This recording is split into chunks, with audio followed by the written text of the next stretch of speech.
Now I want you to think about hitting your spending plan, meaning meeting your goal of your spending plan or some milestone in your financial plan. Unless you go out and share it with the world, no one is going to be rewarding you or giving you praise, meaning you save 20% or 30% or 50%. People think, oh, I can never save 50%. Of course you could save 50%. A lot of us do, or a lot of us did. The issue is it's a belief you can't. But when you hit that, whether it's 10%, whether it's 50%, the reality of it is no one's there to give you attention. That's why it's so helpful for you to continue to learn and focus on your internal value and self-worth and get approval from yourself and loved ones versus out there. Because the more we can get internal rewards and we can love ourselves and be supportive of ourselves, we're going to be in a much better position to delay gratification and to not rely on those dopamine hits for our sense of well-being or a sense of reward. We're going to be able to have those drips and avoid those loops and not only enjoy our life now, but also enjoy our life in retirement. Hi, my name is Annette, your host of the Wealth Inside and Out podcast. I'm a certified financial planner and founder of the Millionaire Insider. For over 30 years, I have been advising and researching the top 1% of millionaires, and I am passionately obsessed with money, mindset, and the intersection of self-worth and net worth, and how the two connect and allow us to live fulfilled and wealthy lives on our terms. I'm a Midwestern girl who had a dream, began investing $25 a month 35 years ago, and today have a multi-million-dollar net worth. I teach the tried and true that only someone with over 3 decades of experience advising millionaires would know. This podcast is different, about much more than money. We talk about mindset, success, money blocks, worth barometer, and all aspects of money and topics from practical manifestation, along with real-world how-to and everything in between, with the goal of making your journey easier and more fun. Think of this as coffee, actually matcha tea, learning real-world common sense money and life advice from a BFF that you can start applying today. If you want to create a financially free life you love, you are in the right place, my friend. This is the Wealth Inside and Out podcast. So welcome, my friends. It's great to be with you today and to talk about such an important topic. We're going to talk about dopamine hits and money. And one of the things I want to share with you before we dive in, and we're going to cover this both today as well as in one of our future episodes on rich versus wealthy. And one of the things that I want you to start thinking about is an area called the KKDK. It's the areas that you know that you don't know. Now, if you ask many experts, they'll tell you the biggest opportunity is in the areas that you don't know, the DKDK. But what I have found in my 3 decades of working with some of the most wealthy people is that when someone doesn't know something, let's just say they don't know how to manage money, and then they meet you and you're an investment professional and you know how to manage money, most are open to saying, great. It's the areas of when they think they know something that they don't, that I find not only the biggest opportunity, but the biggest potential danger or disaster. And I'll give you an example. I've known probably of a dozen situations. Some of the people I've known, thank goodness, none of them have been my client, but then they really wouldn't probably ever be my client because they wouldn't want to really be getting advice. But what's happened is they've either inherited money or won the lottery or sold their company. Now, not all of them were 9 figures, meaning above 100 million, but probably 6 of them were.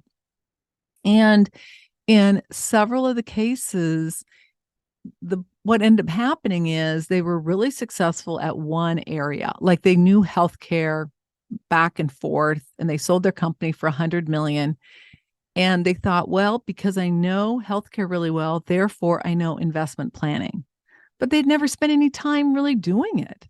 And oh my gosh, the situations were just crazy because it was kind of like they started taking actions and doing things that were just kind of like, oh my gosh, you could just see when you heard the story of saying this is going to be a problem. And I remember one of the parents, when our kids played Little League, he said, "You'll never guess what happened with one of our friends." And I said, "Well, try me." He goes, "He sold his company 5 years ago for 300 million. Guess what?" I go, "He's broke." He goes, "How did you know?" I go, "It happens all the time. I mean, look at lottery winners." He goes, "Yes, he's living on another friend's couch."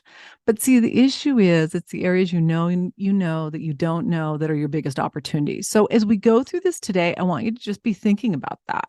Because I remember in college, I mean, I wasn't an advisor. I didn't know hardly anything about financial planning other than the fact that I was getting my degree in finance and I had some common sense.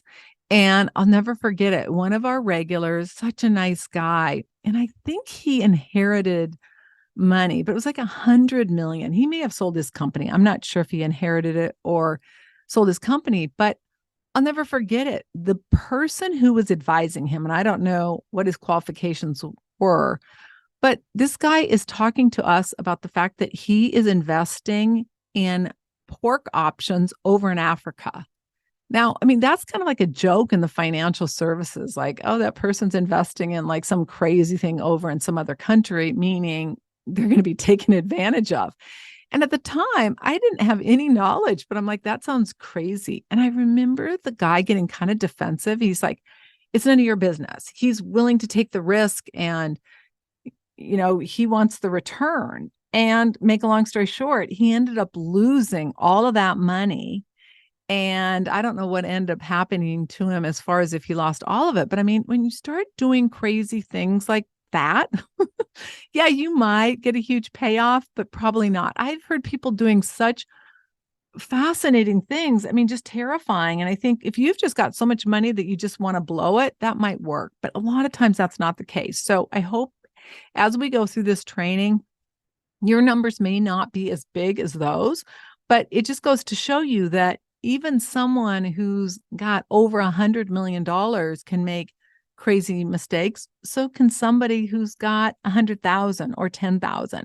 So just be aware of it. And as you go through your life and as you start making more decisions, just be aware of the areas that maybe you know that you don't know, because that's a huge opportunity.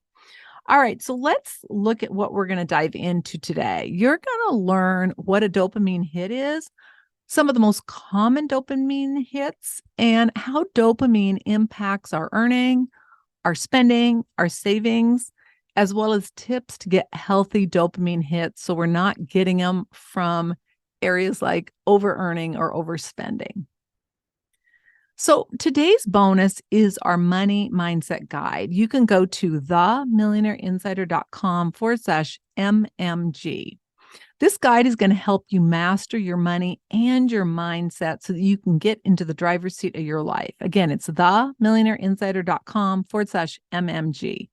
This resource is going to provide you the insight to make the best decisions today so you have a bright financial future and you don't have to worry about money later on in life. Again, themillionaireinsider.com/MMG. For today's show notes, you can go to themillionaireinsider.com/8. For all show notes, go to themillionaireinsider.com/podcast. So let's dive into dopamine hits and money. Materials and intellectual property are copywritten by themillionaireseries.com. The information we provide is not intended to replace any advisor or specialist or to provide any investment, financial, tax, retirement, or any planning or healthcare advice. All participants agree to hold millionaireseries.com and its affiliates harmless for results achieved or not achieved, and all international copyrights are reserved. So let's talk about what a dopamine hit is. It's basically refers to the release of a neurotransmitter, which is dopamine that's in our brain. And it occurs in response to a pleasurable experience. Dopamine is a chemical messenger, and it plays a key role in our brain's reward system. It's associated with feelings of pleasure, motivation, and reinforcement. A dopamine hit can occur in response to a wide range of pleasurable experiences. So I want you to think right now, like, what's your favorite food? For me, mine is dark chocolate with macadamias or dark chocolate with walnuts. But just think of your favorite food. Doesn't matter what it is. When you eat that food, it gives you a dopamine hit. when you do drugs. Like if you have an addiction to morphine or heroin, you also get a dopamine hit. And what's really frightening, and I just remember like I knew some of the people that knew some of the psychologists that were a part of some of the gaming. And basically what they did is they did all this research, and what they found is that kids that are addicted to gaming have the same chemical reaction in their brain as people who are addicted to morphine. And I was like, oh my God, that's horrifying. But then I found out through another contact that some of these games, they actually intentionally created them so that people would get dopamine hits and get addicted. And a lot of social media, if you find yourself scrolling through social media, that is a dopamine hit. You find yourself always checking posts you had to see how many likes you had. When you see those likes, it's a dopamine hit. But some of the other ones are earning money, spending money, eating your favorite food, like we talked about, winning a game, receiving a compliment, or even sexual activity. All of those provide you a dopamine hit. Now, some of them are healthy. Some of them, especially when they're done in excess, not so much. Recently, I was listening to a podcast, and this woman was talking about dopamine hits and dopamine drips. And she used examples of food, alcohol, sex, pornography. And the one thing I want you to just think about in those examples is that when done in excess, society looks down upon it. Like if you're eating too much and you're overweight, like it or not, people are going to judge you. If you're always getting drunk and, your friends are saying, I don't really want to invite so-and-so because they overdrink and they don't know how to handle their alcohol. Or if somebody has an addiction to sex, it's going to cause problems oftentimes in their marriage, but also in their other behaviors. So again, you got to realize that in those examples, our tribe, society, our friends are not going to look favorable on those when they're done in excess. Whereas when we start over-earning or overspending, a lot of times we get so many accolades. And I was literally a top producer for 22 years. And 2 of those years, I was in the top. One year I was like number 1 in the entire world for one of the major financial institutes. And the second year I was like number 3. I'm just telling you, when you're that high as far as your earning, everyone thinks you are just the smartest person that ever was born. You get flown over to Europe, you get first class everything. They rented out an entire palace for us. I got a custom made yadro, a custom made bowl by this famous artist. It's just crazy. And it was like, no, actually, I just made a lot of money this year. But the point is I got so much attention and every company rewards it. And so we got to realize that some of the dopamine hits we get are healthy and some aren't. And earning money is a good thing. There's nothing wrong with earning money. It's just a matter of what happens to some people when they earn money and they don't have a gauge of the dopamine. And that's what we're going to dive into. When dopamine is released in our brain, it creates a feeling of pleasure and it reinforces the behavior that led to that release. In some cases, pursuing behaviors that raise dopamine can become compulsive, like ones we talked about, over drinking, overspending, overeating. And so we have to be aware of that. But over time, the individual often requires more of that behavior to achieve the same reward and good feeling. That's why drug addicts, and I'm not an expert at drug addicts, but I know enough to know if somebody's, say, on heroin or morphine, they keep needing more and more. And you look at people who are, and again, I'm not an expert, I know enough probably to be dangerous, but where people aren't getting the high they want, so then they start taking fentanyl. And, a lot of times it is disastrous, right? It ends up killing them. But what ends up happening is it leads to a cycle of compulsive behavior, which have negative consequences. So we've got to be aware of that.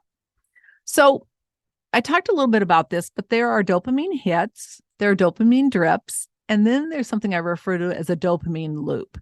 And so, as I mentioned, I was listening to this podcast and they were talking about dopamine hits and drips, and it was really great. But again, the examples they gave, food, alcohol, sex, are ones that, when done in excess, are not looked favorably upon. She was talking about in the podcast about replacing those short-term dopamine hits of food, alcohol, and sex with more of a long-term drip. of like creating value in the world, growing your business, doing good. Then I brought in money. I'm always about money and mindset. And as I mentioned, one of the biggest dopamine hits is earning money. And if you think about it, everywhere you go, everything is about earning money, and it's completely socially acceptable. In fact, it is amazing when you are a high earner, what happens, meaning the attention you get. And if you don't have your ego in check, it's easy to really start thinking you really are something. And one of the things that was so fascinating, so as I mentioned, I was a top producer for over 22 years. 2 of those years, a mega producer. And then in 2021, when I hit my net worth goal, which was literally 18 times the amount that got me to be number 1 in the entire world, I didn't have anyone saying how smart I was, or anyone giving me any gifts, or anyone really giving me any attention. And what I realized is the fact that wealthy people, unlike rich people, or unlike most of society, is we can get those short-term dopamine hits from earning money, but then we have an ability to convert to a long-term drip of accumulating wealth. Whereas people who are living rich, and we're going to talk about living rich in episode 10, themillionaireinsider.com/10. But the interesting thing about people who are living rich is the fact that they get on what I refer to as a dopamine loop. They make money, and then they spend money in their business either to make more, or they spend money in their personal life to look like they have money. And the most fascinating part of it is the vast majority of people who are on that dopamine loop don't even know they're on there. And they don't think there's a problem because they feel good. They love the results they're getting. They're getting all this attention. Everything seems great. They just have absolutely no idea what's in store for them. They have no idea. Plug your ears, or if you have kids in the car, put this on an ear mic, but the HELL that's going to be in their future in retirement, when they have absolutely no money, when they are struggling, or they're living in a 1-bedroom apartment, or they're living in a trailer on their daughter's property. I was talking with a woman who actually, I had to call her for some matter on one of the products we use. And she said, "Oh, I saw your email address and I went and searched you up." And she said, "I just have to tell you, I grew up thinking we were really wealthy, but we weren't. We were just living rich. And when my dad died, literally, we lost everything. My mom now lives on our property in a trailer on Social Security." And she said, "I thought we were wealthy. We lived on a country club. We would go on trips. We had the biggest house." And what is so fascinating is that, I don't know if fascinating is the right word. It's really more terrifying, is that 75% of the people over age 65 living in poverty are women. And the ironic part is that many of those were not broke or poor when they were working or married. And so what you got to understand is that a lot of society rewards earning a lot of money. If you think about almost any company, who are they rewarding? They're rewarding people who make the most money. And interestingly, you will never see them say, "Okay, well, you're the number 1 producer. You made 5 million last year. Now, how much was your net profit in your business? And how much did you take personally? And how much did you accumulate from the amount you took personally?" No one ever talks about that. And I would just tell you, I know for a fact, one year I was a top producer, but I wasn't that high up. And I got to sit at the table with all of the top producers in our company. And I got to sit next to the number 1 producer who's making millions, chief financial officer. We started talking, and I have a degree in finance. I'm all about numbers. And I'm just listening to this guy, talking to this guy.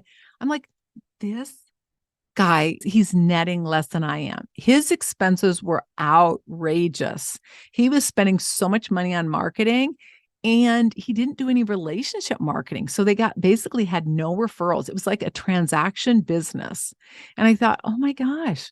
A few years later, ironically, he filed bankruptcy. His business went down, but it was just like he was on this dopamine loop, making more money, spending it, but never accumulating it. So don't let that be you, and don't get caught up in the fact that society is going to reward it if you ever do get there. And if you think about it, not only is, how much money you make acceptable, but what's really acceptable, and you see this at a lot of affluent parties, is bragging about how much taxes you pay. Now, people complain, but really complaining about taxes inadvertently when it comes to your income is acceptable. So don't get caught in that loop. So, one of the most powerful insights is to understand that our primal brain, which is also known as our toddler child brain, I refer to it as a limbic brain, but it's really part of the limbic system, is there to protect us and conserve calories. So, when we're threatened or left by the tribe, we're in danger. So, I just want to review this again. We talked about, certain behaviors when done in excess are looked upon not favorably with our tribe, and over drinking, overeating, sex addiction, anything like that. But when it comes to money and somebody's complaining about it, or they're complaining about taxes or whatever, it's not only accepted, but it's rewarded. And what happens is it directs that primal brain to want more of that, more attention, more accolades. So I want you to, though, now take this down to a more simple level where maybe it's more applicable for you. I want you to think about like that new purse you got and all the comments you got from people, or the new watch, or the new car. Now I want you to think about hitting your spending plan, meaning meeting your goal of your spending plan or some milestone in your financial plan. Unless you go out and share it with the world, no one is going to be rewarding you or giving you praise, meaning you save 20% or 30% or 50%. People think, oh, I can never save 50%. Of course you could save 50%. A lot of us do, or a lot of us did. The issue is it's a belief you can't. But when you hit that, whether it's 10%, whether it's 50%, the reality of it is no one's there to give you attention. That's why it's so helpful for you to continue to learn and focus on your internal value and self-worth and get approval from yourself and loved ones versus out there. Because the more we can get internal rewards and we can love ourselves and be supportive of ourselves, we're going to be in a much better position to delay gratification and to not rely on those dopamine hits for our sense of well-being or a sense of reward. We're going to be able to have those drips and avoid those loops and not only enjoy our life now, but also enjoy our life in retirement. Because people who are addicted or on that dopamine loop, I'm telling you, it's kind of like live rich, retire broke. Now, everyone's talking about die broke in the book. The ironic part is that the people who should be applying that, and there are some great concepts in there, but they never would. And the people that shouldn't, meaning they're just overspending, they get money and they're spending it. Those are the people that love that concept. But what they don't realize is it's not live rich, die broke, it's live rich, retire broke. And that can be catastrophic. So let's look at money and dopamine hits. So money can provide a healthy dopamine hit when it's earned through hard work, achievement, and a sense of purpose and accomplishment. And it can help to increase our self-esteem. When we pursue money and it becomes an addiction, that's when we've got negative consequences. And unfortunately, I've worked with so many millionaires, and some of them, their entire purpose was just making money. Pursuing money can trigger compulsive behaviors and lead to not just financial problems. For some people it will, but relationship issues and other negative consequences. Like I saw so many people who had serious health issues because they never made health a priority. I mean, when you're sitting at lunch with someone who's got so many issues that they have to have an emergency medical team in the parking lot, it's not fun. Like they start coughing and you're like, oh my God, are they dying? I mean, it was just terrifying. And I think I'm glad to have experienced that at a very early age, because a lot of major CEOs, especially ones that have heart problems, ones that have cancer, ones that have different issues, they've all got emergency medical teams. And it's just one of the things that by taking the time to make health a priority, you're never going to regret it. And working out. Now, I am now working out. I've always done cardio and yoga, but now I'm doing weight training, and I've done it for about a year, and I feel better than I have ever felt. And even though there was a curve where it was like, oh, I dreaded going. Now I really look forward to going. And it's a priority wherever we travel, or we just got back from our mountain home. I mean, we made it a priority of we do a 3-mile hike every day. And then every other day we go down to our club and work out. And it's like, it's just not even an option not to, even though it was like later on in the day, it had been raining. It didn't really feel like it, but I'm like, I just wanted to go. And I love the fact that I feel so much better now, even than when I was doing exercise, but I wasn't doing weight training. So just be aware of that. So earning money can produce a dopamine hit because it can activate our brain's reward system. And it can be very, very pleasant and a good experience. But what we've got to realize is that we've got to make sure that we're working toward a goal and that it's just not like a means to an end, meaning we've got a bigger picture why and why we're doing it and what the purpose of it is. And that's why finding work that's fulfilling and where you really feel like you are impacting or making a difference really is important. You want to have that sense of accomplishment and satisfaction. And when you see your money growing and you know not only are you going to be okay, but your family's going to be okay, it can be amazing. It can reduce stress and anxiety and give us more of a sense of control and security in our lives. What we just got to realize is that if we are pursuing money, earning money at the expense of relationships or at the expense of our health, that's when we got to start looking and saying, wait a minute, because the odds that you're going to get the end result, which is living a great life, is very unlikely. And I can just tell you firsthand what happens when people don't have that perspective. So just be aware of that. All right. So now I want to talk about overspending. So it's really interesting. And I find this more with women than men. But, that said, the funeral I was recently at was of a gentleman. And I knew him personally, and I had several conversations with him where he was like, I want to stop spending and I want to really start accumulating money. And I'm like, great, I'm happy to help you. But, I'm not going to do it for a person, and I'm not going to pursue somebody trying to talk them into it. Like, you're either going to do it or not. And if you do it, great. And if you don't, you're going to experience the consequences. I mean, you have to get over that real quickly doing what I do, or it'll drive you crazy. But sometimes people have a problem with their impulse control, or they're so addicted to those dopamine hits that what ends up happening is every time you make a purchase of something that you really enjoy, you get a dopamine hit. And, it's not a matter of that it matters that you go and buy that latte. I mean, for me, going and buying a latte or a matcha latte or something like that, I mean, it does give me a dopamine hit. But I don't do it often. I do it. I feel it's a treat. In fact, my kids are kind of like, I don't know, why don't you just go get one every day? Well, the values and the behaviors that got me to where I am financially are not going away. And I don't have any problem with them. I want to be a good steward of my money, and I want to make really good decisions so that I can do more good in this world.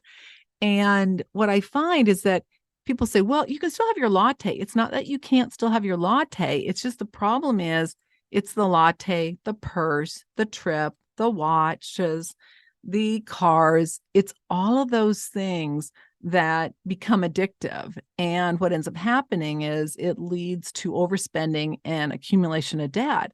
A lot of people don't realize the stress it causes, or really what they're setting themselves up for, because they might be enjoying their life right now. Most people are. If you look at most people's lives who are living rich, I mean, it looks really attractive. It's like, oh my gosh. I remember I was driving a Honda. I drove a Honda forever until I switched to Lexus, only because one of my friends got divorced and needed to sell her car. And then I got tied into the Lexus. And then one of my clients owned a Lexus dealership. So, I've been on Lexus for, I don't know, 20 years, a long time.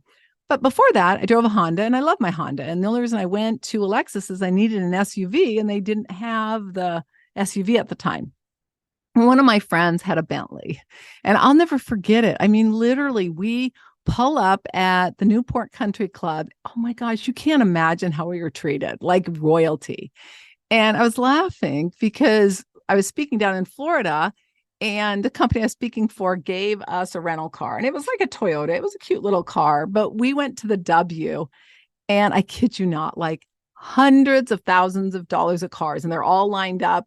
And here we pull up. It was kind of embarrassing. Like, it was like, oh my God, this is so embarrassing. And I said to the guy, I go, well, we don't have a car quite that nice, but I can assure you that we can afford to pay the fee. It was like $26 to park your car. And he started laughing and he said, you cannot imagine how many people come out to get in their $200,000 car and they give us a credit card to pay for their $26 and it bounces. And they have to give you another one and another one. I want you to also think about like overeating or over drinking. There's so many different addictions that give dopamine hits, social media, playing video games. So just be aware of that. And one of the things, if you do find that you have, like, you get dopamine hits from as far as your diet, just cutting out sugar. Like I don't eat sugar very rarely, and I eat very low carbs. And what's amazing is you don't have food cravings when you get that out of your system. So just be aware of that, and, just start with one thing and start focusing on that, and start looking at how you can reward yourself internally. If you suffer from a low worth barometer, which is a huge factor when it comes to how you spend money and even how much money you make, I encourage you to go listen to the episode on the worth barometer at themillionaireinsider.com/3. That one is so critical, and it will help you immensely when it comes to overspending, overeating, overdrinking, anything. All right, so let's now dive into some healthy ways you can get dopamine hits. So the first one is you got to identify what triggers you. When you're in like certain situations, emotional situation, what triggers your behavior? This can help you just become aware of your triggers and to develop strategies to manage them. I used to get really triggered when I would sit and watch TV thinking I needed to eat popcorn. Well, when you have blood sugar problems, popcorn's one of the worst things you can eat. So again, you just got to be aware of it. What I did is I just trained my brain that I could sit and watch a show and I did not need to have any popcorn. If I want to have something, I'll have a cup of herbal tea. But again, identify what triggers you. Number 2, seek support. Find a trusted friend or family member or even peer that can help you and support you so you don't feel as alone. And maybe they can even provide you new ideas and perspectives. You want to work on developing healthy coping strategies. So what are some of the healthy ways that you can cope with stress, like exercise, meditation, yoga, or maybe even creative activities? This can help to reduce your reliance on certain addictions or addictive behaviors as a way of managing your emotions and managing your behavior. Create a plan. One of the most important things you can do, whether it's in your financial plan or your business plan or your life plan, is to create a plan. This will help you to manage your behaviors and help you to set limits on spending, drinking, eating, or maybe even earning, meaning maybe it'll help you earn more, but have a plan so that you're not just earning money and spending it, but you're earning money and accumulating it. A plan can help you focus on your goals and reduce impulsive behaviors, especially if you know what you need to be doing and you follow through and do it. The 5th one is to get professional help. Getting mental health support from a qualified therapist can help you address the underlying issues that may be contributing to your addictive behaviors. Now, I've never really had an addiction issue. I possibly for a while maybe was too focused in on earning money, maybe in my early career. But I've had a therapist on and off my entire life. And right now I have a therapist. Oh my gosh, I just love her. I just love to go and check in with her and just kind of like go over what's going on and get her perspective. It was funny because the way I found her was through one of my other best friends who is a therapist. And she's like, I met this really great therapist. I'm like, and she starts talking about her. I'm like, oh, I need her. It's like, so funny. And then she goes, why are you here? I'm like, I'm not really sure. But she's really helped me get clear on certain things. And we did this treatment called EMDR. So I had a pretty traumatic childhood. And, without really getting into all my wounds, I just had a father that, like, if you didn't do what he thought you should do, he just would beat the daylights out of us. It was just crazy.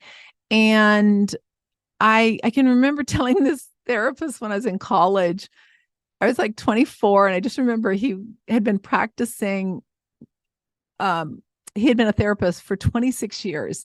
And when I told him my story of growing up, he starts crying. Now, I remember thinking at the time, like, I'm supposed to be crying, not you. He's like, I have never in my life met someone who's gone through the trauma you went through growing up and who has turned out normal. Most of them are either drug addicts, alcoholics. And what that gave me was just hope. And so, regardless of where you are, and obviously, if you need professional help, go get it. But regardless of where you are, I just hope if you get one thing from me is hope that you're okay. Like, we're all broken. We all have issues in some areas, but there's nothing wrong with having a therapist. In fact, what I find so fascinating is that so many of the people that I am friends with and I encounter, it's like, oh, my therapist said this. I mean, it's like common, it's just like common knowledge to talk about your therapist. I think that's great. I think the more we can get help with mental health support, the better. And one of the things that my counselors really helped me see is some of the dysfunction in my family and some of the people that I don't really have a relationship with. It's okay.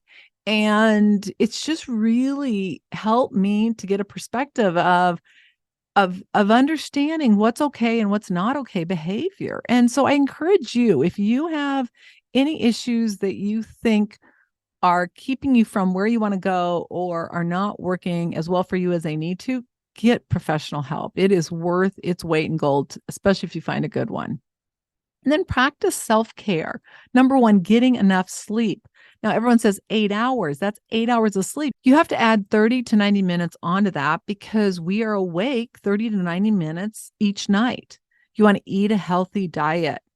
And I'm just going to tell you a really quick protocol I'm now following. So apple cider vinegar, 20 minutes before you eat, about a tablespoonful. And then for breakfast, protein.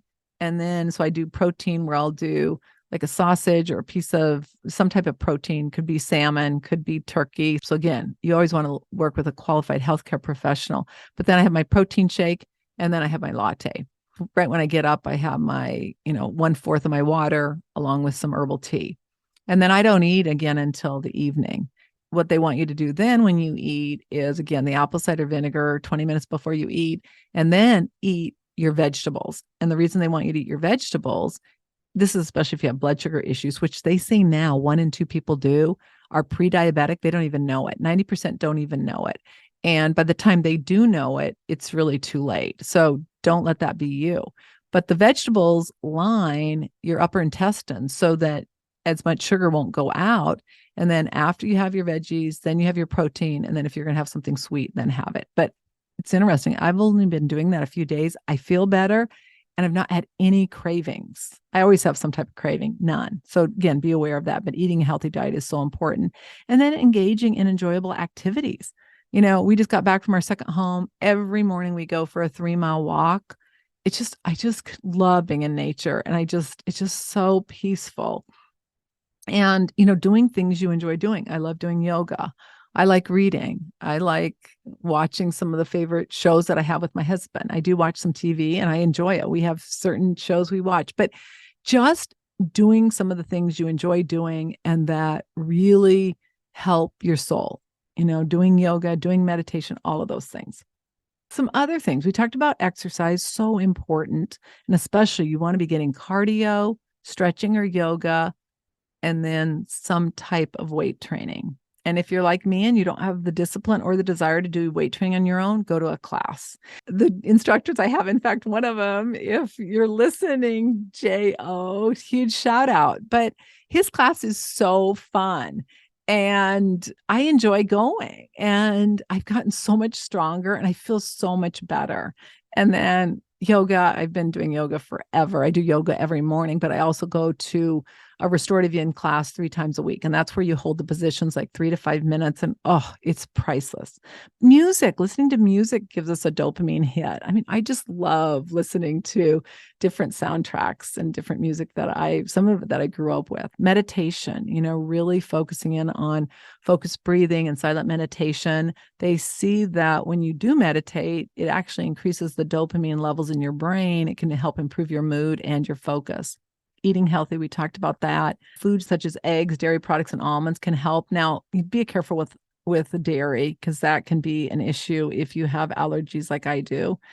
And just make sure that you're getting enough healthy fat.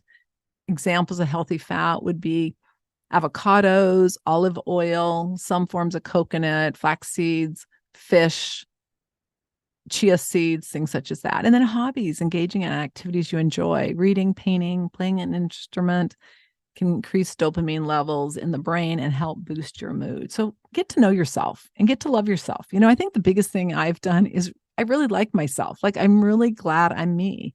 And I think most people, if they'd accept themselves how they are and be more focused on loving themselves than either judging other people or trying to be someone else, they'd be so much happier and our world would be such a better place.